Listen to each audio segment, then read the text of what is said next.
Bonjour à tous, bonjour Pierre-Alexandre Anglade. Bonjour. C'est aujourd'hui la journée nationale de la laïcité, le 9 décembre. Pourquoi ? Parce qu'on célèbre la loi de 1905, excusez-moi, 118e anniversaire. Et le moins que l'on puisse dire, c'est que cette laïcité, elle a été beaucoup discutée ces dernières 24 heures. On pense bien sûr à ce qui s'est passé jeudi soir à l'Élysée avec cette cérémonie religieuse, l'allumage d'une bougie dans le palais de l'Élysée. Ça a suscité beaucoup de polémiques. Emmanuel Macron a été critiqué. Qu'en a pensé le député que vous êtes ? Moi, je pense que cette polémique est excessive. Pourquoi ? Et qu'elle n'a pas lieu d'être. Et c'est une polémique de plus dans celles qui, chaque jour, viennent perturber et percuter la vie politique française et qui minent le débat démocratique.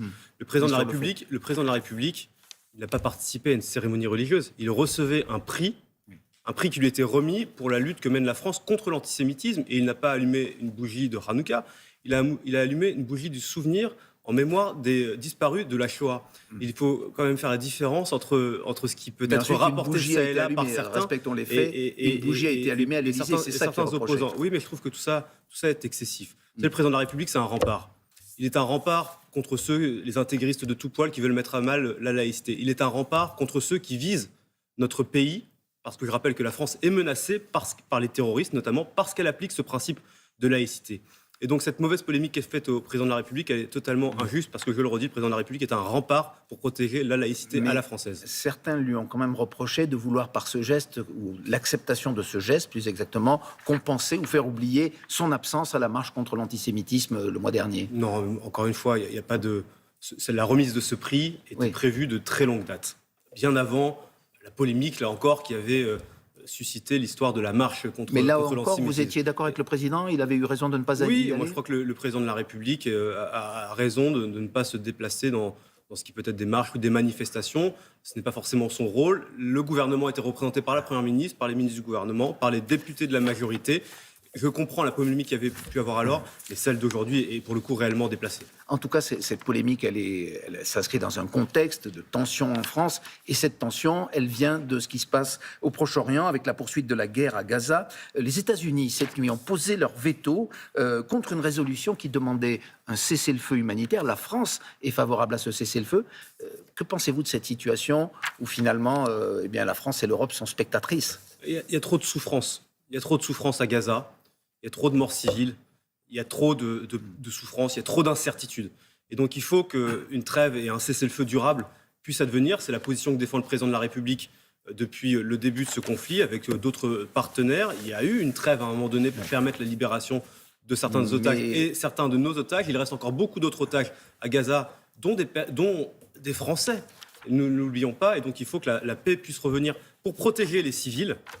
Et pour permettre la libération des otages, ça me semble absolument indispensable. Mais n'avez-vous pas l'impression que, encore une fois, Emmanuel Macron s'était rendu sur place, d'autres pays européens font entendre leur voix, mais ce sont des incantations. La seule puissance qui finalement a une véritable influence sur l'État hébreu, ce sont les États-Unis. Vous en êtes conscient aujourd'hui ? Les États-Unis ont un rôle évidemment extrêmement important dans la région, comme ils ont un rôle important partout dans le monde. Et on peut le voir. Mais que peut faire l'Europe ? Vous êtes président de la Commission des Affaires européennes. Mais la France a un rôle extrêmement important au Proche-Orient. C'est le pays, après les États-Unis, qui a le plus d'influence au Proche-Orient. Nous avons des soldats au Liban à travers la FINUL, nous avons des soldats en Irak, nous sommes présents dans la région, nous avons une action diplomatique qui est extrêmement résolue. Je rappelle que le président de la République, Emmanuel Macron, est le seul chef d'État et de gouvernement occidental qui, quand il est allé au Proche-Orient, a vu les Israéliens, a vu les Palestiniens et a vu les dirigeants arabes. Et donc tout cela, ça permet d'aboutir à la libération de nos otages, de parvenir à une trêve. C'est aussi le travail diplomatique de la France. Mais vous trouvez que cette influence dont vous parlez, elle a un impact sur ce qui se passe sur le terrain ? On voit bien que non aujourd'hui. On voit bien que ce que l'on voit, c'est qu'Israël, qui a été attaqué de manière sauvage et barbare le 7 octobre dernier, cherche à se défendre, à libérer ses otages et à éradiquer le Hamas. Dans cette logique-là, il y a peu d'interlocuteurs qui ont une réelle prise. Même les États-Unis d'Amérique ont des difficultés à faire entendre leur voix en Israël. Ça n'enlève rien au rôle et à la place singulière que joue la France. Et je pense qu'on devrait, nous, Français, arrêter de toujours rabaisser le rôle qui est le nôtre. La France est un grand pays, une grande puissance diplomatique et elle occupe aujourd'hui une place importante au Proche-Orient. Est-ce que la France est un grand pays aussi sur un autre conflit, celui d'Ukraine ? On entendait dans le journal que Vladimir Poutine annonce qu'il va se représenter à la présidence de la Russie. Aujourd'hui, c'est un Vladimir Poutine qui semble, non pas plus puissant que jamais, mais qui semble intouchable par les Occidentaux et une situation en Ukraine qui s'enlise. Qu'est-ce que vous préconisez, sachant que les Européens vont décider la semaine prochaine d'ouvrir ou non formellement l'adhésion de l'Ukraine à l'Union européenne? Ce qui se passe en Ukraine est un test. Est un test pour les Européens. Les Américains regardent, les Russes regardent, la communauté internationale regarde de la manière dont nous allons réagir dans les jours et les semaines à venir, face aux difficultés que rencontrent les Ukrainiens sur le terrain, parce que cette guerre est extrêmement dure, parce que Vladimir Poutine n'a aucune considération pour la vie humaine et qu'il envoie ses soldats à la mort comme dans une boucherie. Eh bien, il nous faut aider les Ukrainiens d'un point de vue militaire et nous devons réarmer les Ukrainiens. C'est extrêmement clair. Il faut que les Européens, collectivement, poursuivent l'effort qui a été le leur, qui a été important, qui était un réveil pour les Européens qui avaient cessé de penser la puissance. Il faut que les Européens poursuivent le soutien militaire, il faut qu'on poursuive le soutien financier. Et puis, il faut qu'on envoie un signal politique extrêmement clair aux Ukrainiens la semaine prochaine à l'occasion du Conseil européen. Ce signal politique, c'est de dire que nous allons ouvrir les négociations d'adhésion avec ce pays parce que l'Ukraine est un pays européen. Vous savez, l'Ukraine, elle n'est pas attaquée pour ce qu'elle fait.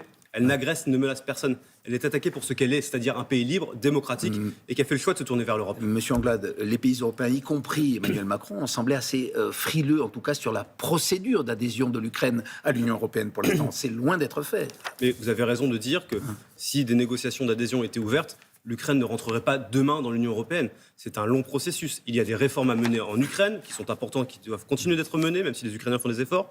Il y a des réformes à mener en Europe et il y a des discussions politiques qui sont longues. Mais vous pensez que ça peut changer le cours de la guerre, ça ? C'est un signal politique. C'est un signal politique important que les Ukrainiens attendent parce qu'ils sont attaqués, parce qu'ils ont fait le choix de se tourner vers l'Europe et nous devons tendre cette main. Alors on revient dans un débat franco-français. Dans 48 heures va commencer le moment de vérité pour la loi immigration de Gérald Darmanin à l'Assemblée. Pour l'instant, il n'y a pas de majorité pour la voter, mais on peut dire que tous les moyens sont bons pour tenter de convaincre, en tout cas la droite, les Républicains. Que pensez-vous de ces communiqués envoyés par le ministère de l'Intérieur, dans les départements et les régions, qui listent des délinquants étrangers, en respectant l'anonymat, qui pourraient être expulsés si la loi était votée? La gauche parle de méthode répugnante, je la cite. Qu'en pensez-vous vous-même? Je pense sur ce sujet, il faut être extrêmement clair. Pourquoi est-ce que l'on veut faire voter cette loi ? Parce qu'elle doit permettre de donner des outils au ministre de l'Intérieur pour expulser environ 4000 étrangers délinquants qui sont aujourd'hui sur notre territoire et qui ont parfois été condamnés à des peines qui sont graves, mais qu'on ne peut pas expulser en raison de diverses raisons administratives, juridiques.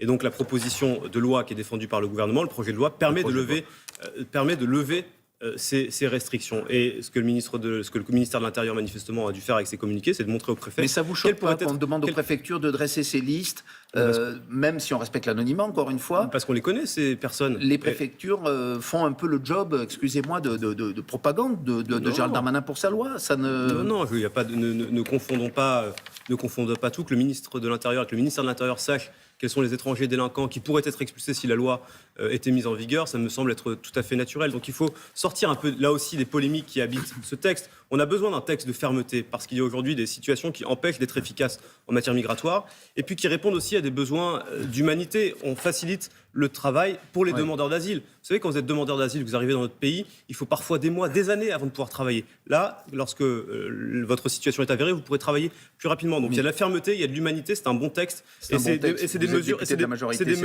mesures que la droite a portées pendant 30 ans et des mesures que la gauche a portées pendant 30 ans. Nous, on va les mettre en œuvre. Et pourtant, Éric Ciotti a dit il y a quelques jours qu'il ne voterait pas ce texte. Ça vous inquiète pas? Et vous savez, nous sommes en situation de majorité relative à l'Assemblée nationale. C'est le choix des Français. Il n'y a plus de majorité absolue. Et qui dit majorité relative dit responsabilité absolue aussi pour les oppositions. Les Français, ils ont fait le choix de faire en sorte que personne n'ait le pouvoir total à l'Assemblée. C'est pour qu'on puisse travailler ensemble. Et donc nous, on a tendu la main à la droite, on a tendu la main à la gauche. Et maintenant, il faut qu'on trouve un compromis sur ce texte. Mais pour trouver un compromis, il faut être deux. Et s'il y avait un article 49.3 au final, comme le scénario ne l'exclut pas aujourd'hui?